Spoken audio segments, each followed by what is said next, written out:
What we were figuring is that we don't want these long necks. Some of our customers really like them, some don't. So in the end of the video, I'm gonna explain what we think is the solution to the problem, because I think we really found it.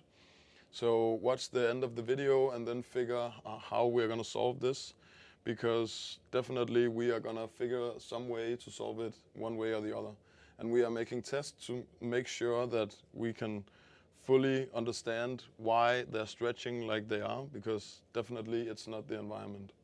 In the last video, we gave you a description and a problem that we were getting these long necks in the mushrooms, and we really wanted like more firmer clusters. I was thinking that it was the humidity that were creating these long necks, and I figured that it's not this, because I was doing some tests and I figured that we got these really nice results here, and this is grown inside this humidity and this environment.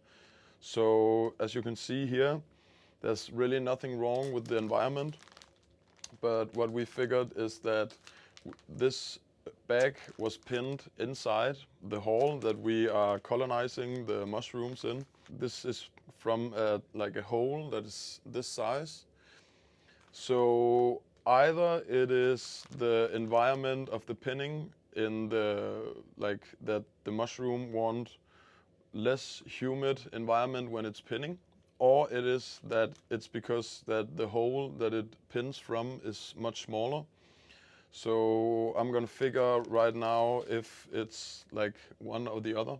And I made some tests. I made tests in this room as well to like make small holes and see if this is the problem or it's the longer cuts. So we made some tests in here with small holes, and we made some tests in the big hole with small holes and bigger cuts. So right now we are figuring if what's the problem is, but we are really close to solving it. So yeah, basically we just wanted to give you an update about the situation. I hope that you enjoyed this video, and if you like the content that we are producing and you like the journey that we are on with this container, then subscribe to our channel and give the video a like, because then you can enjoy much more content and free knowledge of how to expand your own mushroom operation in your country, in your area, and we are happy to help you.